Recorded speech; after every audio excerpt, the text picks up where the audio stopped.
welcome to this part 2 video. Today we are going to be continuing.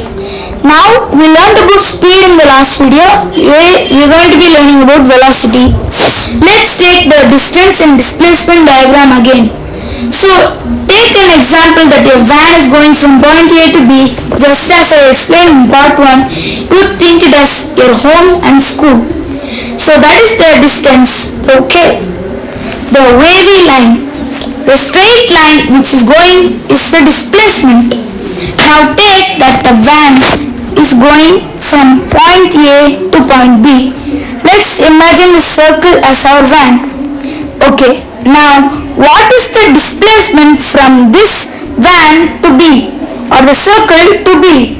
That then when it moves a bit further, the displacement changes. As it moves further and further, it changes.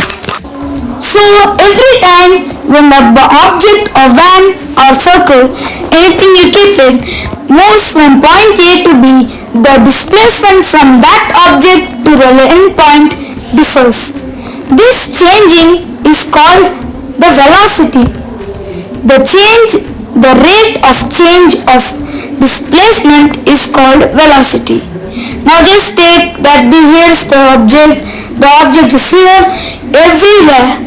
Each place the object is in, even if it's in 1 centimeter difference, the displacement from the endpoint changes. This is called the velocity. Remember again, the rate of change of displacement is called velocity. The next topic we're going to be learning is just as simple as velocity. The rate of change of velocity is acceleration.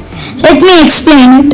So we know that velocity, which I'm writing, velocity means the rate of change of displacement. So the rate of change of displacement is velocity. The rate of change of displacement, it might seem a bit confusing. The rate of change of velocity is acceleration. That is enough. How much the velocity changes is called the acceleration of the object. So if the velocity change is more, the acceleration is also more.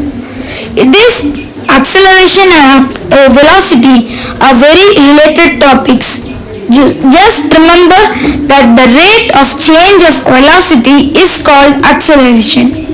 Okay, now we can go to the next topic, which most of us are confused in. What is mass and what is weight?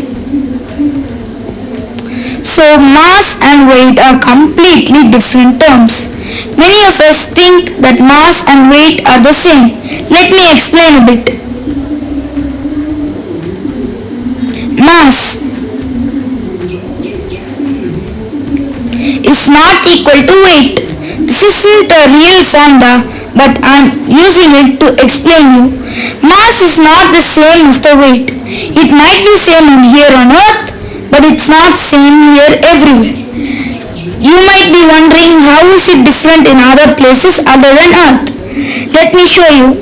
Take a rock. As I'm drawing this, take this rock for an example. This rock over here that I'm drawing, let me draw it. So this rock over here is in earth.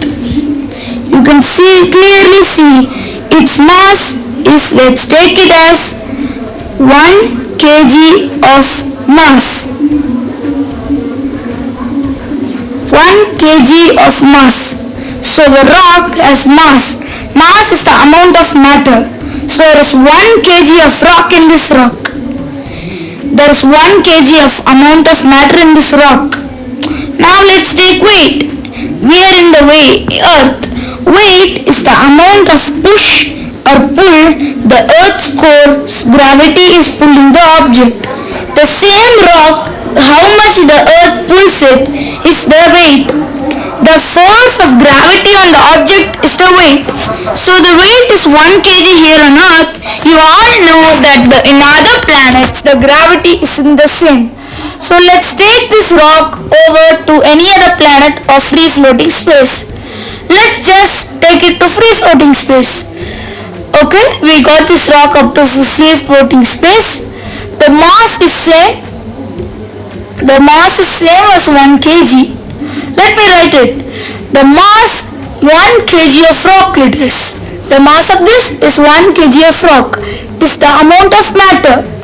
1 kg of rock or matter. But now the weight is completely different now in space. In space there is no pull of gravity.